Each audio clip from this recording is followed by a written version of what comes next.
J'ai entendu ma femme dire à son amant, il ne se doute de rien, 3 enfants, tous à toi, et en plus il paie l'école privée. J'ai découvert que ma propre mère était au courant de tout. Le jour de Thanksgiving, j'ai posé les preuves ADN sur la table et je suis parti sans me retourner.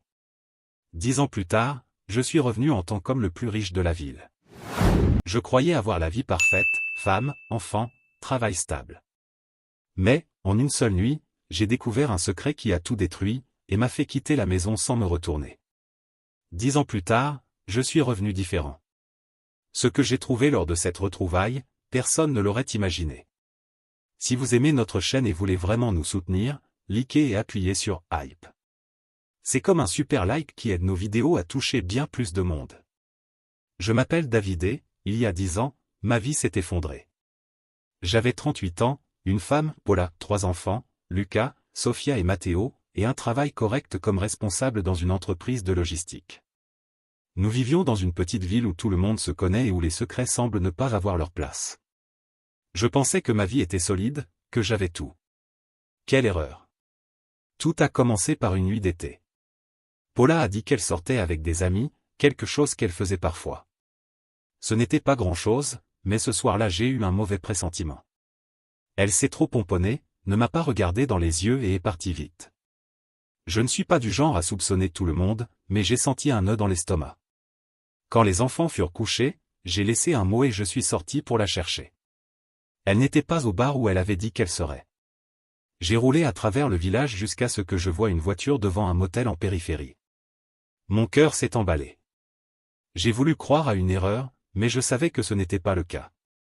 Je me suis garé quelques mètres plus loin et j'ai attendu.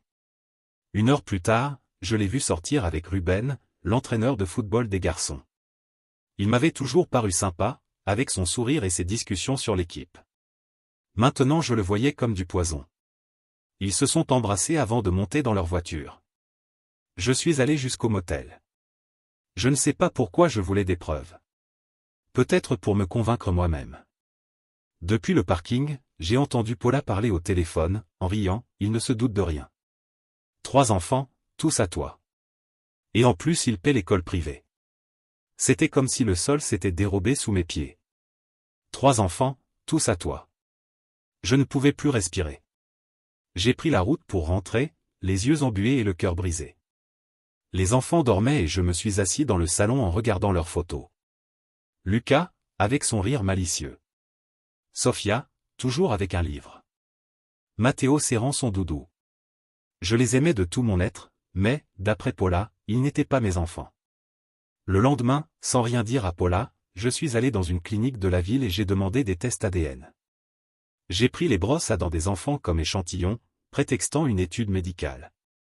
Je ne voulais pas que Paula se doute de quoi que ce soit. Elle continuait comme si de rien n'était, cuisinant, parlant de l'école, m'embrassant le matin. Chacun de ces gestes était une nouvelle mensonge. J'ai commencé à remarquer des choses que j'ignorais auparavant. Paula vivait collée à son téléphone avec des excuses tirées par les cheveux. Ruben apparaissait au match des garçons, agissant comme si tout était normal, et ma mère, Anna, semblait mal à l'aise chaque fois que je mentionnais Paula. Au début je n'y ai pas prêté attention, mais quelque chose ne collait pas. Un jour, quelques semaines plus tard, je suis allé chez ma mère pour lui déposer des affaires. Elle ne savait pas que j'étais là. Je l'ai entendu parler au téléphone dans la cuisine, je ne sais pas comment fait Paula. Il ne se doute de rien et elle continue avec Ruben comme si de rien n'était. Ça me brise le cœur. Je suis devenu glacé. Ma propre mère le savait. Aucune idée depuis combien de temps elle gardait ce secret, mais c'était comme une autre trahison. Je ne l'ai pas confrontée. Je n'ai pas pu. Je suis parti seulement avec la colère et la douleur grandissant en moi. Les résultats des tests sont arrivés peu après. Je les ai ouverts dans ma voiture. Lucas, pas de lien biologique. Sophia, pas de lien biologique. Matteo, pas de lien biologique. Mon monde s'est effondré complètement. Ils n'étaient pas mes enfants biologiquement, mais ils étaient ma vie. La trahison de Paula était insupportable et le fait que ma mère soit au courant sans rien me dire faisait presque aussi mal. Je ne pouvais pas continuer à vivre comme si de rien n'était. Je ne pouvais plus regarder Paula ni ma mère sans avoir l'impression d'étouffer, mais je ne comptais pas non plus rester silencieux. J'ai décidé d'attendre le moment parfait pour révéler que je savais tout. Thanksgiving approchait et Paula voulait organiser un grand dîner avec ma mère, quelques proches et des voisins. Ce serait ma chance. J'ai passé des jours à me préparer, j'ai fait des copies des tests ADN et les ai mises dans des enveloppes. J'ai aussi rassemblé des preuves de la liaison, des messages que j'ai trouvés sur le téléphone de Paula, un reçu du motel, une photo que j'avais prise cette nuit-là sur le parking. Tout était prêt. La nuit du dîner, la maison était pleine de rires et d'odeurs de nourriture. Paula servait la dinde en racontant des histoires comme si elle était l'épouse parfaite. Ma mère restait silencieuse, évitant mon regard. Les enfants jouaient dans le salon, inconscients de tout. Je me suis assis à table en retenant ma colère. Attendant que tout le monde soit en train de manger, je me suis levé. J'ai quelque chose à dire, ai-je dit d'une voix ferme. Tous m'ont regardé, attendant un discours sur la gratitude. J'ai pris les enveloppes et les ai lancées au centre de la table. Voilà la vérité sur cette famille. J'ai ouvert une enveloppe et montré les résultats ADN. Lucas, Sophia, Matteo, ne sont pas mes enfants biologiquement, ai-je dit en regardant Paula. Son visage s'est empourpré. Puis j'ai sorti les photos et les messages. Et voilà ce que tu faisais avec Ruben. Tandis que je parlais, les chuchotements ont commencé. Quelques parents regardaient Paula, d'autres regardaient ma mère. Je n'avais pas encore fini. Je me tournai vers ma mère. Et toi, maman, tu le savais. Je t'ai entendu en parler et tu ne m'as rien dit. Elle baissa le regard, les yeux remplis de larmes. David, j'ai commencé, tenta-t-elle de dire, mais je l'interrompis. Je ne veux pas d'excuses, dis-je. Vous m'avez toutes les deux trahi. Tous ceux à cette table méritent de connaître la vérité. Le silence pesa. Paula essaya de parler, mais je ne la laissai pas faire. Je lançai les preuves sur la table et pris mon manteau. Je n'ai rien d'autre à dire, murmurai-je. Je quittai la maison, laissant derrière moi les chuchotements et les regards. Je ne me suis pas retourné. Je conduisis toute la nuit sans but. J'ai quitté mon travail, ma maison, ma vie. Le plus difficile, ce furent les enfants. Je les aimais, mais je ne pouvais pas rester dans un endroit où tout était faux. Je me promis que je reviendrais un jour, mais pas en tant qu'homme brisé qui était parti, je reviendrais transformé, quelqu'un que plus personne ne pourrait blesser. C'est ainsi que tout a commencé. Je partis du village avec ma voiture, un peu d'argent et le cœur en miettes. Je ne savais pas où j'allais, mais j'étais déterminé à ne pas laisser cette trahison me définir. Je voulais construire quelque chose de grand, quelque chose qui ferait regretter à celles et ceux qui m'avaient trahi. Ces 10 années n'ont pas été faciles, mais je les résume ainsi, je suis parti m'installer dans une grande ville. J'ai tout recommencé à zéro. Je bossais à tout faire sur les chantiers, comme livreur jusqu'à entrer dans une petite entreprise tech. Je ne connaissais rien au domaine, mais j'ai appris vite, j'étudiais la nuit, dévorais des livres et des cours. En 3 ans, je suis passé d'employé à chef de projet. En 5 ans, j'ai fondé ma propre entreprise de logiciels. C'était un pari énorme, mais aujourd'hui mon entreprise vaut des millions et je suis l'un des hommes les plus riches de la région. Chaque pas m'éloignait de la douleur et me rapprochait de mon objectif. Je n'ai pas repris contact avec Paula ni avec ma mère. Je n'en ai pas été capable. Quant aux enfants, je n'en sus que des bribes, Paula et Ruben étaient restés ensemble quelque temps, le village n'avait pas oublié le scandale, ma mère vivait presque retirée. Je n'ai pas éprouvé de pitié. Elles avaient fait leur choix. Il y a un mois, j'ai décidé de revenir au village, non par nostalgie, mais pour affaires. Mon entreprise souhaitait acheter une vieille usine pour la transformer en pôle technologique. C'était l'excuse parfaite pour revenir et affronter mon passé, pour montrer à tous qui j'étais désormais.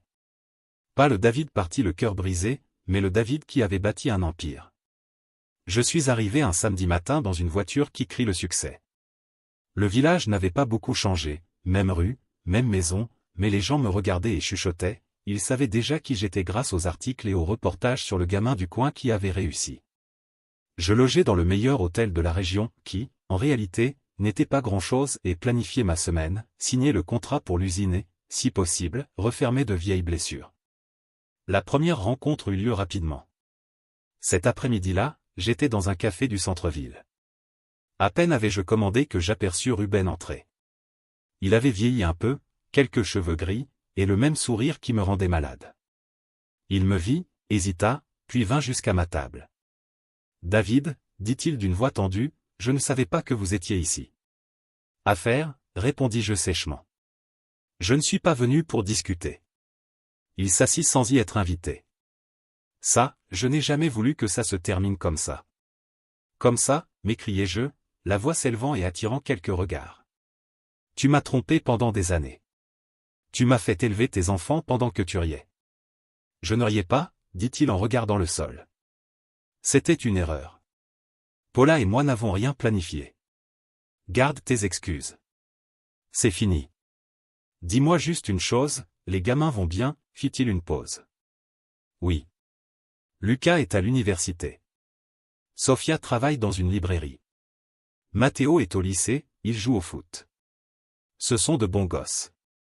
Ça me frappa en plein cœur, les imaginer grandir sans moi faisait mal, mais je ne le montrai pas. Tant mieux, répondis-je, et je me levai. Nous n'avons plus rien à nous dire. Je quittai le café le cœur serré. Savoir que les enfants allaient bien m'apporta un certain soulagement, mais rouvrit la plaie. Cette nuit-là, je dormis mal. J'envisageais de les chercher, mais j'ignorais s'ils voulaient me voir. Je décidai de me concentrer sur l'affaire de l'usine et de laisser le reste au destin. Lundi, je me rendis à la Réunion pour finaliser l'achat de l'usine. Le vendeur était un notable du village, mais la surprise fut de voir Paula, elle y travaillait comme assistante. À ma vue, elle pâlit. Je ne l'avais pas revue depuis 10 ans. Elle restait belle, mais ses yeux portaient un poids que je n'avais pas oublié. « David » murmura-t-elle presque sans voix. « Paula » répondis-je sans émotion. « Je ne savais pas que vous étiez l'acheteur. »« Peu importe. »« Ce n'est pas personnel, dis-je. Seulement des affaires. » La réunion fut gênante. Je sentais son regard à chaque instant.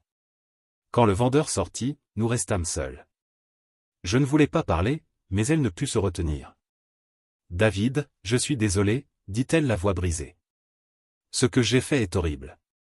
Je n'attends pas ton pardon, mais je regrette. »« Tu regrettes ?» répondis-je en ricanant amèrement de m'être laissé duper, d'avoir élevé les enfants de Ruben, de voir tout ça éclater.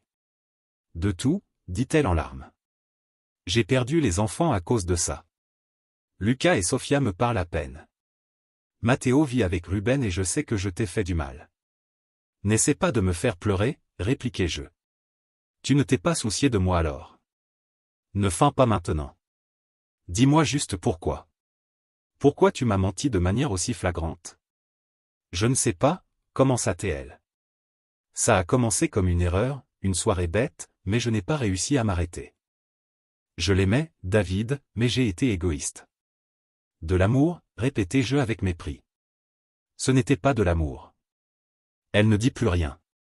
Je partis en laissant ses larmes derrière moi, mais l'affrontement que je voulais vraiment n'était pas encore arrivé. Il eut lieu 2 jours plus tard, quand je me rendis chez ma mère. Je frappai à la porte, elle ouvrit. Elle paraissait plus âgée, le visage marqué par la fatigue. Elle me regarda comme si elle voyait un fantôme. « David » murmura-t-elle. « Nous devons parler, dis-je. » J'entrai sans attendre et nous nous assîmes dans le salon. Tout était pareil, les photos, les meubles, mais rien ne semblait plus le même. « Je sais que tu étais au courant de ce qui se passait entre Paula et Ruben, attaquai-je directement. Je t'ai entendu en parler avant mon départ. Tu ne m'as jamais rien dit.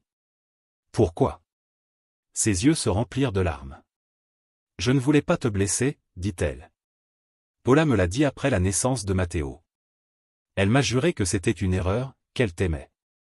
J'ai pensé que si je te disais la vérité, tu perdrais tout. »« Perdre tout ?» criai-je. « J'ai tout perdu justement à cause de ton silence, à cause de ces mensonges. Comment as-tu pu te taire? Je voulais te protéger. Je suis ta mère. »« Me protéger ?» répétai-je avec rage. « Tu m'as trahi, maman. Comme Paula. » Je me levai pour partir, mais elle attrapa mon bras.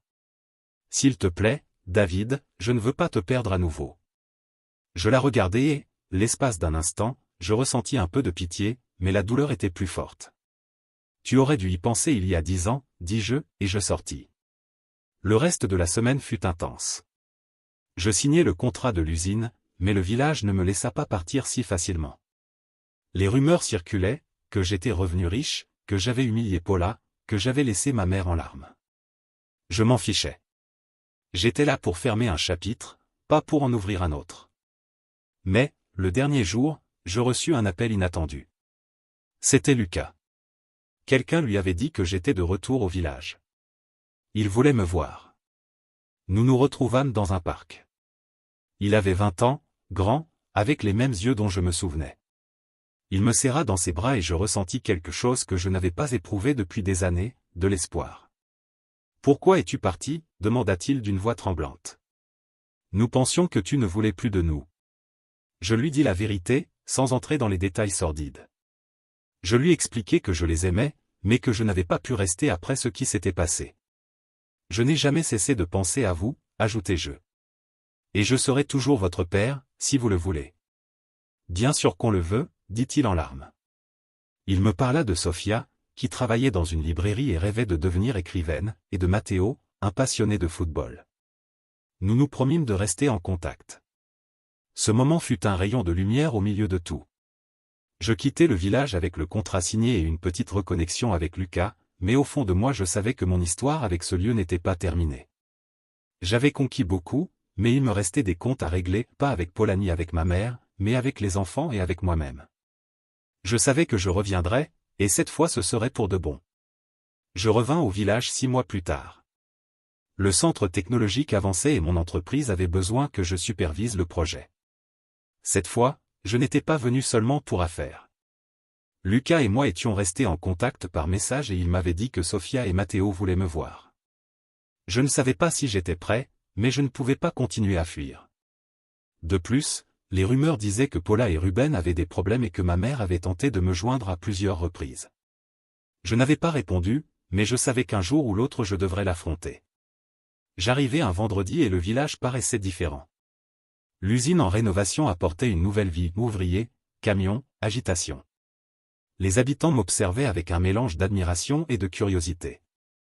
Je m'installai au même hôtel et allai droit au but, j'appelai Lucas et nous convînmes de dîner dans un restaurant familial avec Sofia et Matteo. J'étais nerveux, chose rare pour moi après toutes ces années. En arrivant, je les vis déjà à table. Lucas, avec son sourire franc, était plus grand que dans mon souvenir. Sofia, maintenant âgée de 18 ans, avait un air sérieux mais chaleureux, un livre sous le bras. Matteo, 15 ans, ressemblait à un mini Lucas, mais avec la timidité qui me rappelait moi à son âge. Je m'assieds, un instant, personne ne parla. « Merci d'être venu, dis-je pour briser le silence. Je ne savais pas s'il voulait vraiment me voir. « Bien sûr qu'on voulait, » répondit Lucas avec fermeté. « Tu es notre père. » Ces mots me frappèrent de plein fouet. Ils n'étaient pas mes enfants biologiques, mais pour eux, je l'étais. Sofia acquiesça et Matteo, bien qu'il restât silencieux, me regarda avec quelque chose qui ressemblait à du soulagement. Nous passâmes le dîner à parler de leur vie. Lucas étudiait l'ingénierie. Sofia voulait devenir écrivaine. Matteo rêvait de devenir footballeur professionnel. Ils ne parlèrent pas du passé, mais je sentais les questions suspendues. Finalement, ce fut Matteo qui osa. « Pourquoi es-tu parti ?» demanda-t-il doucement. Maman disait que c'était à cause d'elle, mais on n'a jamais compris. Je soupirai. Je ne voulais pas salir l'image qu'ils avaient de Paula, mais je ne pouvais pas non plus mentir. Ce qui s'est passé entre votre mère et moi était compliqué. J'ai découvert des choses qui m'ont détruit et je n'ai pas pu rester, mais je ne vous ai jamais cessé d'aimer. Je suis parti pour me reconstruire, et je n'ai jamais cessé de penser à vous. Sofia me regarda les yeux brillants, « Tu nous as manqué. » Mais je suis là maintenant, non, répondis-je avec sincérité. Nous nous promîmes de nous revoir souvent et, pour la première fois depuis des années, je sentis que je pouvais récupérer une partie de ce que j'avais perdu. Mais le village n'allait pas encore me laisser en paix. Le lendemain, alors que j'inspectais l'avancement des travaux dans l'usine, Paula apparut. Je ne m'y attendais pas. Elle était plus maigre, des cernes profonds sous les yeux et la voix tremblante. « David, il faut qu'on parle, » dit-elle en me barrant le chemin. « Nous n'avons rien à nous dire, » répondis-je froidement. « Tu as déjà eu l'occasion de parler la dernière fois. »« C'est au sujet des enfants, » insista-t-elle. « Et de moi ? » ?»« S'il te plaît. » Je la regardai, et bien que je veuille partir, quelque chose dans son expression m'arrêta. Nous allâmes dans une salle vide de l'usine. Parle, ordonnai-je. Elle s'assit, nerveuse. Je sais que je ne mérite pas ton temps, mais je suis en train de perdre les enfants. Lucas et Sophia ne m'adressent presque plus la parole. Matteo vit avec Ruben et même lui ne m'écoute plus. C'est entièrement ma faute, je le sais, mais je ne veux pas qu'ils grandissent en me haïssant. Et que veux-tu que je fasse, demandai-je avec sarcasme. Que tu leur dises que ce n'était pas ma faute. C'est toi-même qui les as éloignés, Paula. Toi et Ruben. Je sais, dit-elle les larmes aux yeux. Mais je ne veux pas qu'il paie pour mes erreurs. Et Ruben, il n'est pas celui que tu crois. Il m'a quitté il y a des années, quand l'argent a disparu. Je suis seul. Un instant, je ressentis de la pitié, mais la douleur de la trahison était plus forte. Ce n'est pas mon problème. Tu as fait ton lit, maintenant couche-toi dedans. Je t'en supplie, dit-elle. Parle-leur.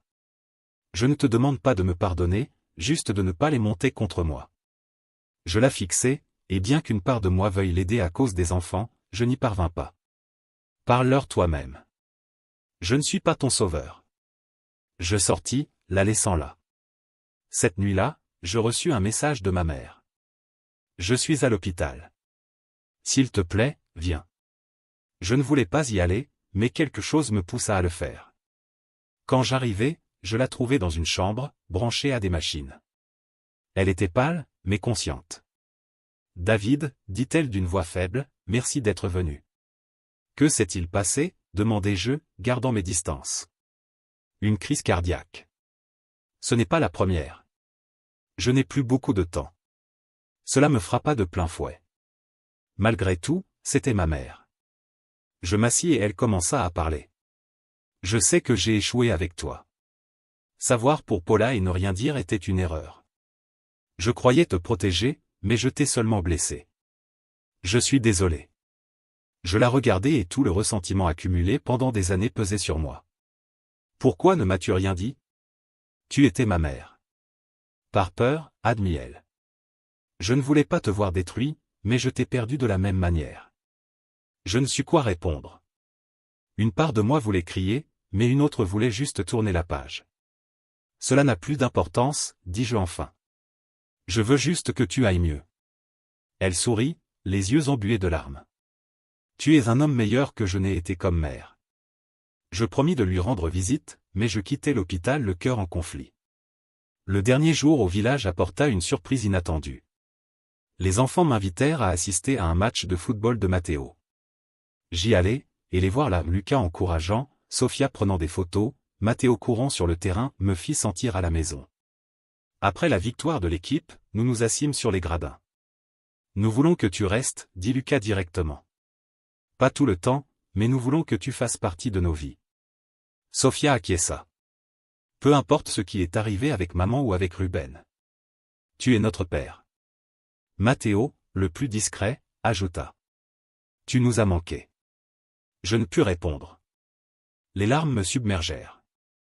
Je les serrai dans mes bras et, à ce moment-là, je sus que j'avais gagné quelque chose de plus grand que l'argent ou le succès, j'avais retrouvé ma famille, pas celle du sang, mais celle du cœur. Mais le village avait encore une dernière surprise. Ce soir-là, il y eut une réunion à la mairie pour célébrer le lancement du centre technologique. J'y allai car mon entreprise en était l'initiatrice. À ma grande surprise, Paula et Ruben étaient là ensemble. Je ne les avais pas vus côte à côte depuis 7 nuits au motel. La tension était palpable. Ruben s'approcha, une bière à la main. David, dit-il avec une fausse assurance. Beau projet. Le village te remercie. Je n'ai pas fait ça pour le village, répondis-je froidement. Je l'ai fait pour moi. Paula nous rejoignit, nerveuse. David, nous ne voulons pas de problème. Nous voulons juste tourner la page. Tourner la page, ricanai-je. Vous avez détruit ma vie et maintenant vous voulez que je fasse comme si de rien n'était? Les gens commencèrent à nous regarder. Ruben devint rouge. Ne sois pas comme ça, mec. C'était il y a des années. Des années, criai-je, perdant patience. J'ai élevé tes enfants pendant que tu couchais avec ma femme. Et toi, Paula, tu me mentais en face. Ne me parlez pas de tourner la page. Le silence envahit la salle. Paula baissa la tête et Ruben marmonna quelque chose avant de s'éclipser. Les autres me fixaient, certains avec respect, d'autres mal à l'aise. Je m'en fichais. J'avais dit ce que j'avais à dire. Je quittais le village le lendemain, mais cette fois ce n'était pas une fuite. Je laissais le centre technologique entre de bonnes mains. Je promis aux enfants de les voir régulièrement et, d'une certaine manière, je fis la paix avec ma mère avant sa mort. Quelques semaines plus tard, Paula et Ruben sombrèrent dans leurs propres problèmes, et le village apprit à ne pas se mêler de moi. Aujourd'hui, je vis entre la ville et le village, près des enfants. Lucas m'appelle pour parler de technologie. Sofia m'envoie ses nouvelles. Matteo m'invite à ses matchs. Je n'ai pas effacé le passé, mais j'ai construit un meilleur avenir. Et ça, pour moi, c'est la véritable victoire. Si cette histoire t'a captivé, clique sur le bouton j'aime et donne un petit « hype » à la vidéo. Ça aide énormément la chaîne à toucher encore plus de monde. Commentaire Monsieur Reddit. Le 10 ans pour bâtir un empire, et en une soirée tu as réduit Paula et Ruben au silence devant tout le village. Comme quoi, la vengeance froide se digère beaucoup mieux que la dinde de Thanksgiving.